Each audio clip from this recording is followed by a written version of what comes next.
اللهم ارحمنا بالقرآن. السلام عليكم ورحمة الله وبركاته.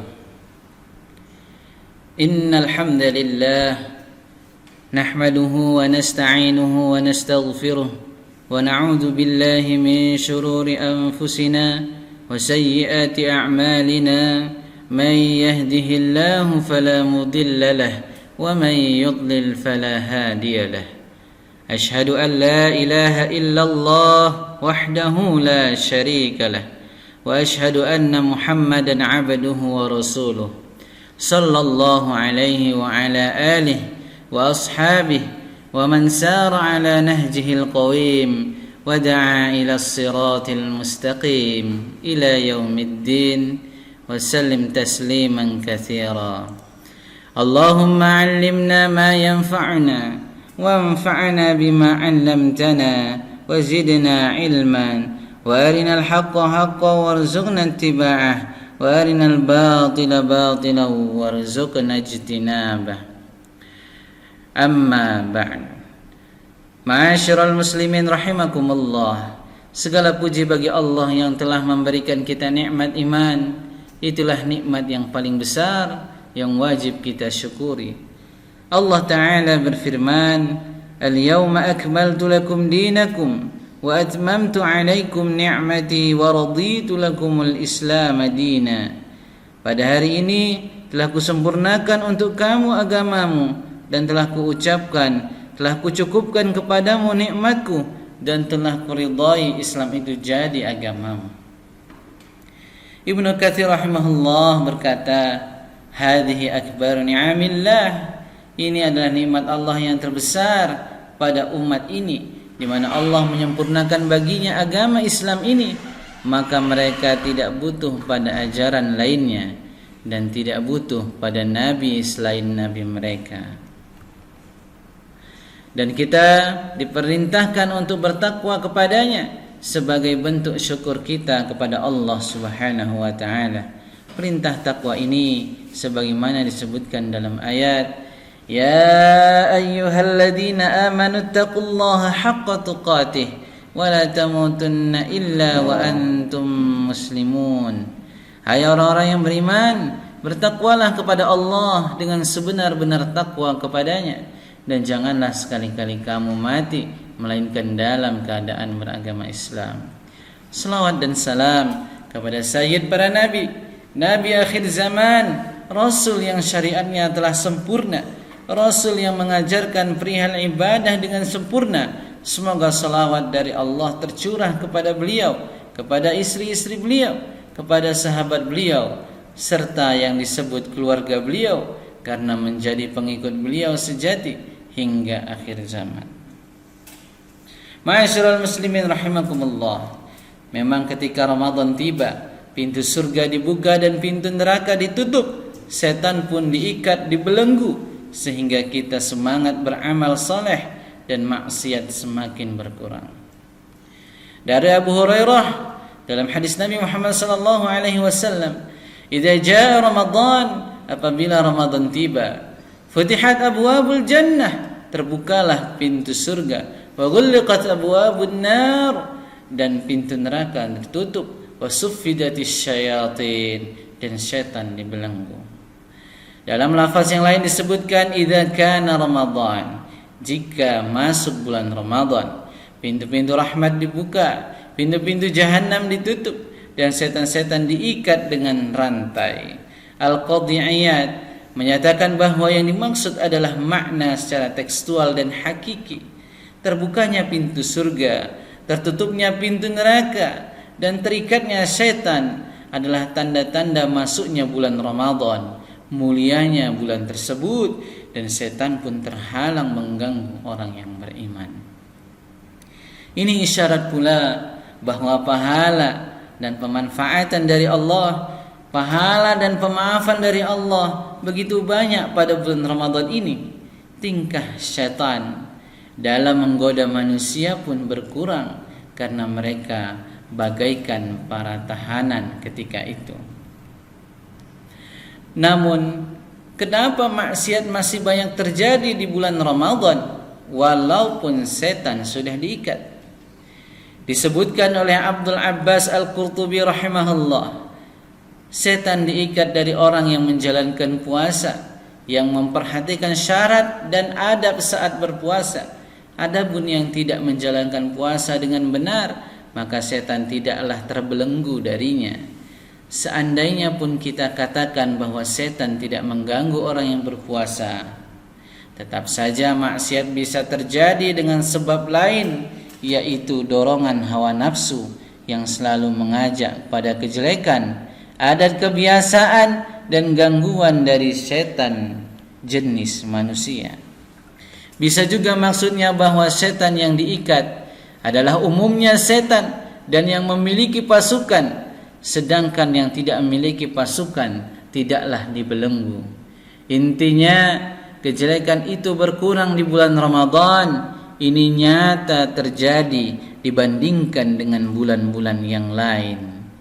Kalau maksiat masih berpeluang terjadi di bulan Ramadan, berarti kita dituntut untuk bersabar. Sebagian ulama berkata, sungguh kesabaran dari maksiat lebih besar dari kedua bentuk sabar lainnya, karena godaan keburukan banyak terjadi dalam kemaksiatan. Ibnu Qayyim rahimahullah berkata, sabar dari kemaksiatan dapat tumbuh dari banyak sebab. Yang pertama, seorang hamba mengetahui keburukan maksiat, kehinaannya, dan Allah telah mengharamkan maksiat tersebut, juga telah melarangnya untuk menjaga dari kehinaan. Sebagaimana seorang ayah yang penyayang menjaga anaknya dari hal yang akan membahayakan anak tersebut. Sebab inilah yang menjadikan orang yang berakal untuk meninggalkannya meskipun tidak dikaitkan dengan ancaman azab Allah. Yang kedua, rasa malu kepada Allah Subhanahu wa taala. Yang ketiga, memelihara nikmat dan kebaikan Allah yang dirasakan, karena dosa itu akan mencabut nikmat dan itu bisa dipastikan. Nikmat terbesar adalah nikmat keimanan. Dosa zina, dosa mencuri, dosa minum minuman keras, dosa merampok akan menghilangkan nikmat tersebut dan mencabutnya. Nikmat tersebut perlahan hilang dari tubuh kita. Sebagai generasi salaf mengatakan, saya telah melakukan dosa, maka aku dijauhkan dari qiyamul lail selama 1 tahun. Sebagian lainnya mengatakan, saya telah melakukan dosa, maka aku dijauhkan dari memahami ayat-ayat Allah Al-Quranul Karim. Ada bait syair menyebutkan, idza kunta fi ni'matin far'aha, jika kamu merasakan kenikmatan maka peliharalah. Fa innal ma'asi tuzilun ni'am, karena kemaksiatan akan melenyapkannya. Yang keempat, takut kepada Allah, takut akan murkanya. Hal ini akan kuat menancap dengan membenarkan janji dan ancamannya. Beriman kepada Allah, kepada kitabnya, kepada Rasulnya, sebab ini akan menguat dengan ilmu dan keyakinan dan akan lemah dengan melemahnya keduanya. Innama yakhshallah min ibadihi ulama, sesungguhnya yang takut kepada Allah di antara hamba-hambanya adalah orang yang berilmu, hanyalah ulama. Sebagian salaf berkata, cukuplah ilmu itu dengan takut kepada Allah, dan merasa tertipu dengan Allah adalah kebodohan. Yang kelima, cinta kepada Allah. Inilah yang menjadi sebab terkuat hadirnya sifat sabar untuk tidak menyimpang dari ajarannya dan bermaksiat kepadanya, karena seorang pecinta akan menaati orang yang dicintainya.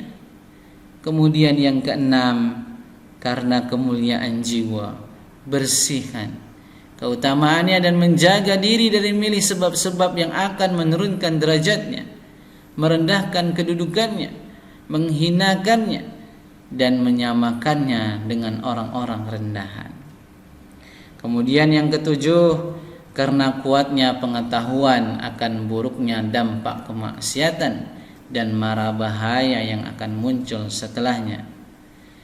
Kemudian yang kedelapan, karena pendeknya angan-angan dan pengetahuannya bahwa dia akan cepat pindah dari dunia menuju akhirat. Yang kesembilan, menghindari berlebihan dalam hal makan, minum, pakaian, tidur, berkumpul dengan banyak orang. Kuatnya dorongan kepada maksiat muncul karena banyak hal-hal yang berlebihan. Yang ke-10, yang mampu menggabungkan semua sebab-sebab tersebut adalah bersemayamnya pohon keimanan di dalam hati.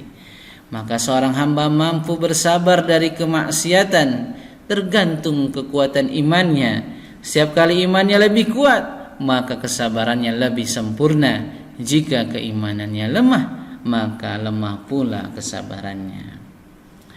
Semoga Allah menjauhkan kita dari berbagai maksiat di bulan Ramadan ini dan terus istiqamah dalam kebaikan dan tentunya dalam beramal saleh.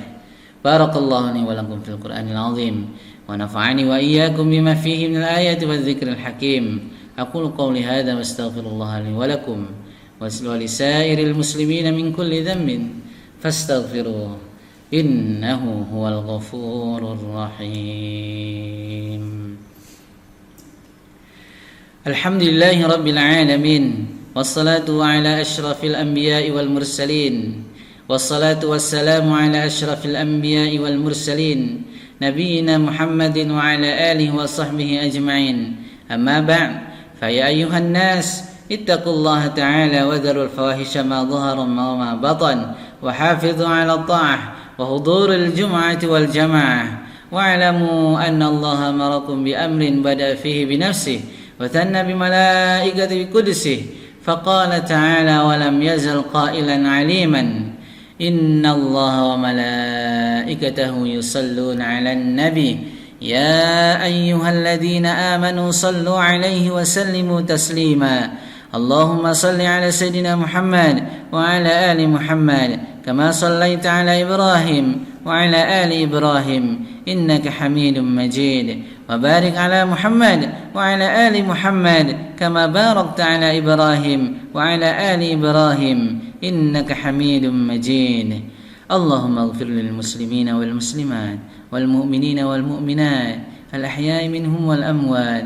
إنك سميع قريب مجيب الدعوات اللهم إنا نسألك الهدى والتقى والعفاف والغنى اللهم أحسن عاقبتنا في الأمور كلها وأجرنا من خزي الدنيا وعذاب الآخرة اللهم أصلح ولاة أمورنا اللهم وفقهم لما فيه صلاحهم وصلاح الإسلام والمسلمين اللهم أبعد عنهم بطانة السوء والمفسدين وقرب إليهم أهل الخير والناصحين يا رب العالمين ربنا هب لنا من أزواجنا وذريتنا قرة عين واجعلنا للمتقين إماما ربنا آتنا في الدنيا حسنة وفي الآخرة حسنة وقنا عذاب النار وصلى الله على نبينا محمد وعلى آله وصحبه ومن تبعهم بإحسان إلى يوم الدين وآخر دعوانا الحمد لله رب العالمين. عباد الله إن الله يأمر بالعدل والإحسان وإيتاء ذي القربى وينهى عن الفحشاء والمنكر والبغي يعظكم لعلكم تذكرون فاذكروا الله العظيم يذكركم واشكروه على نعمه يزدكم ولذكر الله أكبر.